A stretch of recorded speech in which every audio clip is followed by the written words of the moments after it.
नमस्कार, स्वागत है आपका हमारे YouTube चैनल स्पेशली केम में। आज हम आपका जो सब्जेक्ट ले रहे हैं वो है भूगोल। ये जो बैच है आपका, ये आरआरबी, एनटीपीसी और ग्रुप डी एग्ज़ाम के लिए आपका ये बैच शुरू किया गया है। इसमें आज हम आपका सब्जेक्ट भूगोल, और इस भूगोल के अंतर्गत आपका जो टॉपिक लेंगे वो हम लेंगे आपका अक्षांश और देशांतर। अक्षांश और आपका देशांतर, ठीक है। अक्षांश जैसे आपका, इसको हम लोग लैटिट्यूड भी कहते हैं, और देशांतर जिसे हम लोग लॉन्गिट्यूड भी कहते हैं, ठीक है। ये दो अक्षांश और देशांतर के द्वारा हम लोग पृथ्वी के बारे में बहुत सारी चीज़ें जानते हैं। पहली चीज़ तो ये दोनों जो आपकी हैं, ये आपकी काल्पनिक रेखाएं हैं जो पृथ्वी के ग्लोब पर काल्पनिक रूप से खींची गई हैं। वास्तविक रूप से ये आपकी नहीं खींची गई, ध्यान रखिएगा। और अक्षांश के द्वारा हम लोग किसी भी स्थान का ताप, वायुदाब और उस स्थान की विशेषता के बारे में पता करते हैं, ठीक है। और अगर हम देशांतर की बात करेंगे तो देशांतर के द्वारा किसी भी स्थान का समय और वहां का दिन, उसके बारे में हम लोग देशांतर से पता करते हैं, ठीक। तो अब हम जैसे किसी भी स्थान का ताप, दाब और उस स्थान की विशेषता, यानी वहाँ का एग्रीकल्चर, वहाँ का मानसून, ये सब चीज़ें कैसी होंगी, इसके बारे में हम वहाँ के अक्षांश से पता कर सकते हैं, किस अक्षांश पर कोई स्थान है। और अगर दिन और समय की बात करते हैं तो हम वहाँ की किससे बात कर सकते हैं, देशांतर से, कि वो स्थान किस देशांतर पर स्थित है। तो वहाँ से उसके समय ज्ञात किया जा सकता है और दिन भी ज्ञात किया जा सकता है। दोनों चीज़ें हम लोग देशांतर से ज्ञात कर सकते हैं। तो सबसे पहले हम लोग अक्षांश को लेते हैं, ठीक है। अक्षांश को लेकर यहाँ पर देखते हैं सबसे पहले। तो सबसे पहला हमारा आता है अक्षांश, ठीक। इसको हम लोग क्या कहते हैं, लैटिट्यूड।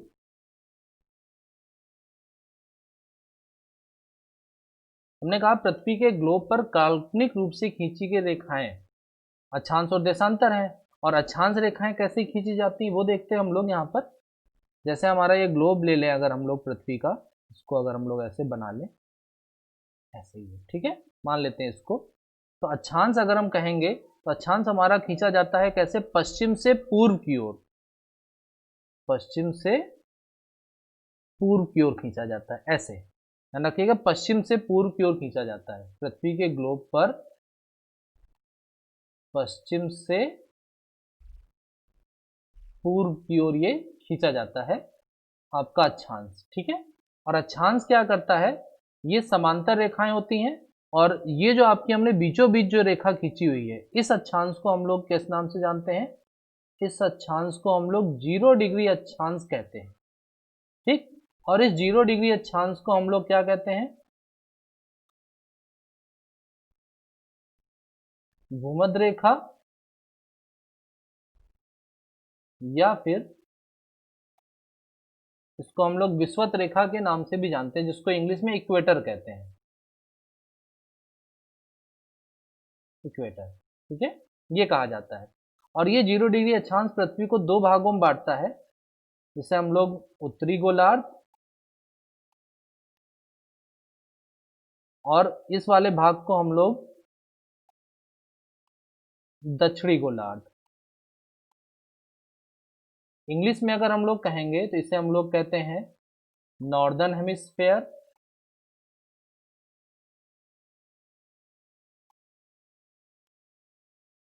ठीक है। और अगर इसको हम लोग कहेंगे, इसको कहा जाता है साउदर्न हेमिस्फेयर,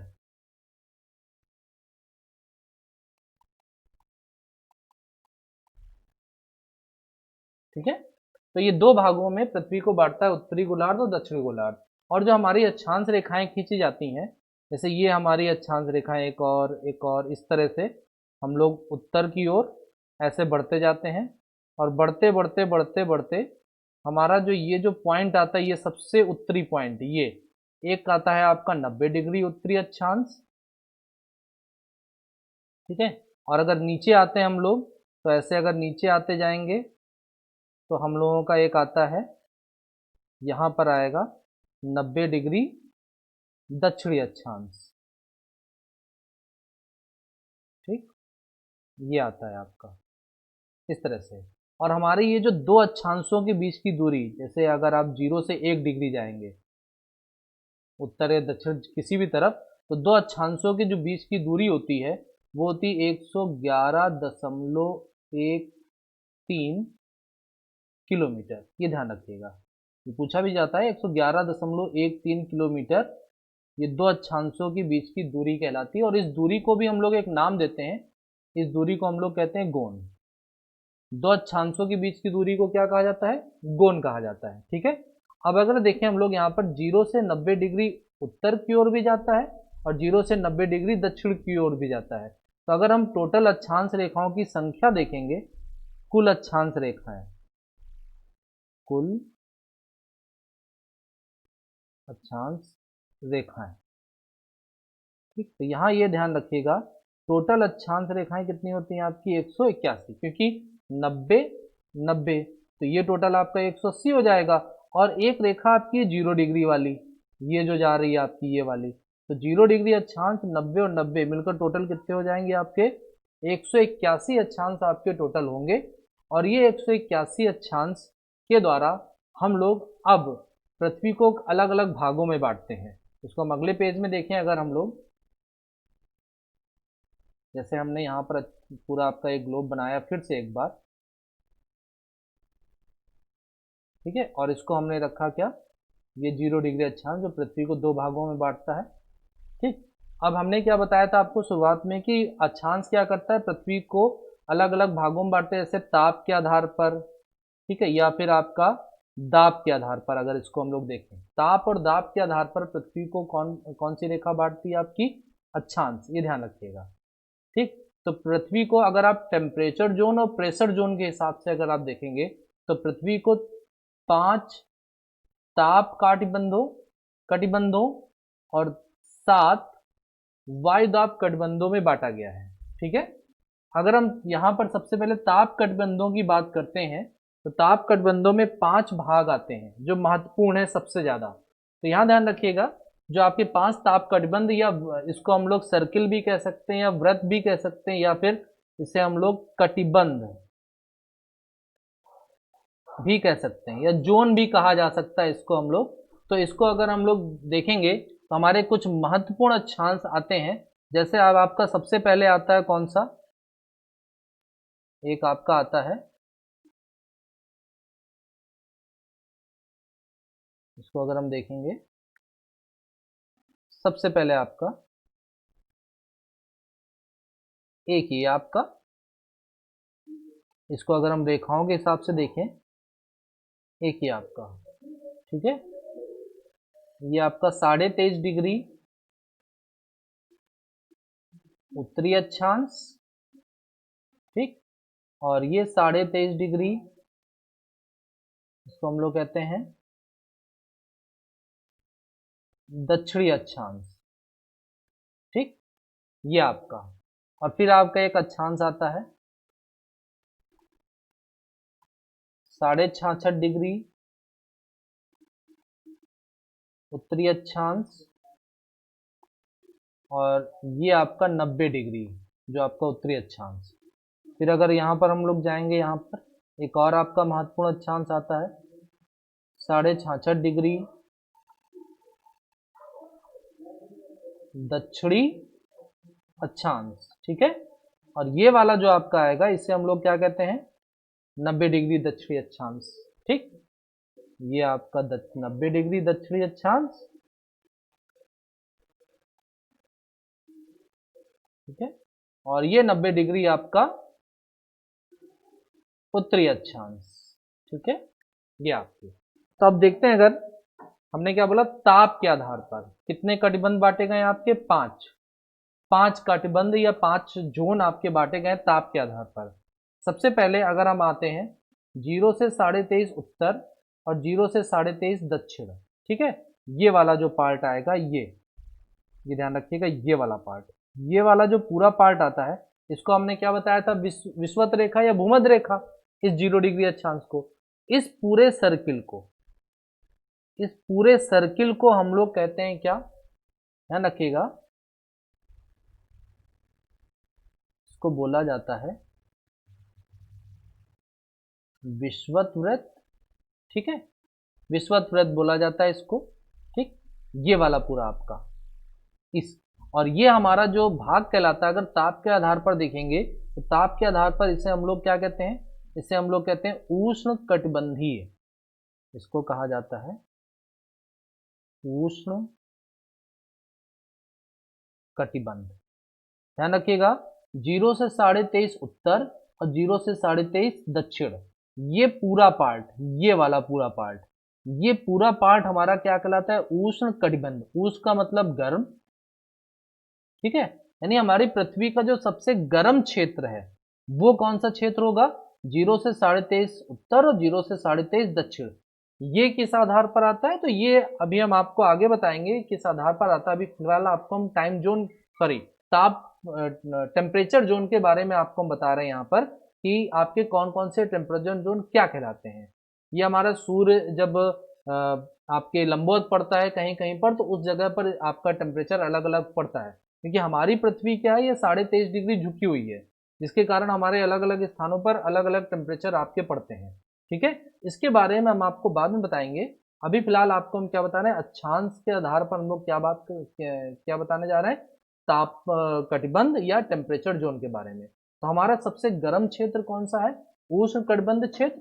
उष्ण कटिबंधीय क्षेत्र कहाँ से कहाँ तक आता है, 23.5 से उत्तर और 23.5 से लेकर आपका दक्षिण तक, 0 से 23.5, 0 से 23.5 आपका उत्तर और दक्षिण की ओर आपका ये आता है। ठीक है, अब अगर हम 23.5 से 66.5 के बीच जाएंगे तो हमारी ये जो रेखा 23.5 डिग्री उत्तरी अक्षांश वाली होती है, इसको हम लोग क्या कहते हैं, ध्यान रखिएगा, इसको हम लोग कर्क रेखा कहते हैं। ठीक, कर्क रेखा कहा जाता है इसको। ठीक है, और इस दक्षिणी 23.5 डिग्री दक्षिणी अक्षांश रेखा को हम लोग क्या कहते हैं, इसको कहा जाता है मकर रेखा। ठीक है, ये आपकी दोनों रेखाएं बहुत ही इंपॉर्टेंट है, ये एग्जाम में पूछा भी जाता है कि 23.5 डिग्री उत्तरी अक्षांश को हम लोग क्या कहते हैं, कर्क रेखा, और 23.5 डिग्री दक्षिणी अक्षांश रेखा को हम लोग क्या कहते हैं, तो उसको क्या कहा जाता है, मकर रेखा। ठीक, अब 23.5 से 66.5 वाले इस क्षेत्र को हम लोग क्या कहते हैं, ध्यान रखिएगा, इसको हम लोग अगर व्रत पूछेगा तो कौन सा व्रत कहा जाएगा, इसको कर्क व्रत, और 23.5 से 66.5 वाले दक्षिणी अक्षांश को हम लोग क्या कहेंगे, इसको क्या कहा जाएगा, इसको मकर व्रत। ठीक, अब ये जो हमारे दोनों क्षेत्र होंगे, इस क्षेत्र को हम लोग अगर ताप के आधार पर देखेंगे तो ताप के आधार पर इसको क्या कहा जाएगा, शीतोष्ण कटिबंध, और इस वाले क्षेत्र को भी क्या कहा जाएगा, शीतोष्ण कटिबंध। यानी ये शीत और उष्ण दोनों तरह का होता है। ठीक, तो ये कर्क व्रत और मकर व्रत, दक्षिण में मकर व्रत आता है और उत्तर में कौन सा व्रत आएगा, आपका कर्क व्रत। ठीक है, अब अगर हम 66.5 से 90 तक में जाएंगे तो इस वाले व्रत को हम लोग कौन सा व्रत कहेंगे, अगर व्रत की बात करेगा तो व्रत कहलाएगा कौन सा, आपका आर्कटिक व्रत। ठीक, और इधर जो आपका व्रत कहलाएगा, इस व्रत को हम लोग क्या कहेंगे, अंटार्कटिक व्रत, ये कहा जाएगा। ठीक है, और अगर इसको हम ताप के आधार पर आएंगे तो ताप के आधार पर इसको हम लोग क्या कहेंगे, शीत कटिबंध, और इसको भी क्या कहा जाएगा, शीत कटिबंध। ठीक, ये वाला जो क्षेत्र है 66.5 से 90 उत्तर और 66.5 से 90 दक्षिण, ये जो क्षेत्र होगा ये कैसा क्षेत्र कहलाएगा आपका, ये ठंडा, यानी पूरी तरीके से शीत, कूल। ठीक, ये वाला, और ये 23.5 से 66 वाला क्या कहलाएगा, आपका शीतोष्ण उत्तर और दक्षिण, और 0 से 23.5 उत्तर और 0 से 23.5 वाला क्षेत्र क्या कहलाएगा, उष्ण कटिबंध। तो यहाँ पर देखिए कितने ताप टेम्परेचर जोन बनेंगे, ये ताप कटिबंध बनेंगे आपके, तो 5, शीत, शीतोष्ण, उष्ण वाला पूरा ये, फिर शीतोष्ण और फिर शीत, यानी 0 से 23.5 उत्तर, 0 से 23.5 दक्षिण, एक विषुवत वृत्त, ये आपका उष्ण कटिबंधीय क्षेत्र कहलाएगा, और 23.5 से 66.5 डिग्री वाला ये कर्क व्रत, ये शीतोष्ण कटिबंधीय क्षेत्र, और 23.5 से 66.5 वाला मकर व्रत, ये भी आपका शीतोष्ण कटिबंधीय क्षेत्र कहलाएगा, और 66.5 से 90 तक वाला आर्कटिक व्रत, ये शीत कटिबंध, और 66.5 से 90 तक वाला ये क्या कहलाएगा, आपका शीत कटिबंध। ठीक है, यानी यहाँ पर आने वाले जितने भी क्षेत्र होंगे वो सभी क्षेत्र आपके हमेशा ठंडे रहेंगे। 66.5 और 23.5 के बीच में आने वाले जो क्षेत्र होंगे वो हमेशा शीतोष्ण, यानी आप गर्मी और सर्दी दोनों टाइप का मौसम होगा। नीचे जो आपका 0 से 23.5 उत्तर और दक्षिण का क्षेत्र है, ये पूरी तरीके से क्या होगा, आपका गर्म होगा, यहाँ पर हमेशा गर्मी होगी। और नीचे आपका जो मकर व्रत है, इसमें आपको शीत और उष्ण दोनों तरह के मौसम आपको देखने को मिलेंगे। ठीक है, तो इसी आधार पर हम लोग ताप कटबंधों को कितने भागों में बांटते हैं, तो ये क्वेश्चन भी याद रखिएगा। पृथ्वी को ताप कटबंधों के आधार पर कितने भागों में बांटा गया है, आपका 5 भागों में बांटा गया है। तो आज हम खाली यहीं तक आपके इस वीडियो में आपको बता रहे हैं।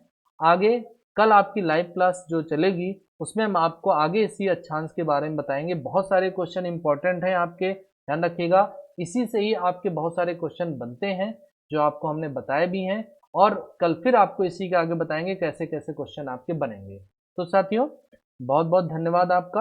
हमारे इस वीडियो को ज़्यादा से ज़्यादा लाइक और सब्सक्राइब करें, और कल के लिए वेट करें कि कल आपकी 4 बजे से फिर से क्लास आपकी शुरू होगी। पहली क्लास मैथ की होगी, दूसरी क्लास हमारी ज्योग्राफी की रहेगी, जो आप 4 बजे से ज्वाइन कर सकते हैं। हमारा यूट्यूब चैनल आपको व्हाट्सएप या मैसेज के द्वारा आपको सूचित कर दिया जाएगा, और लिंक भी आपको भेज दिया जाएगा। धन्यवाद दोस्तों।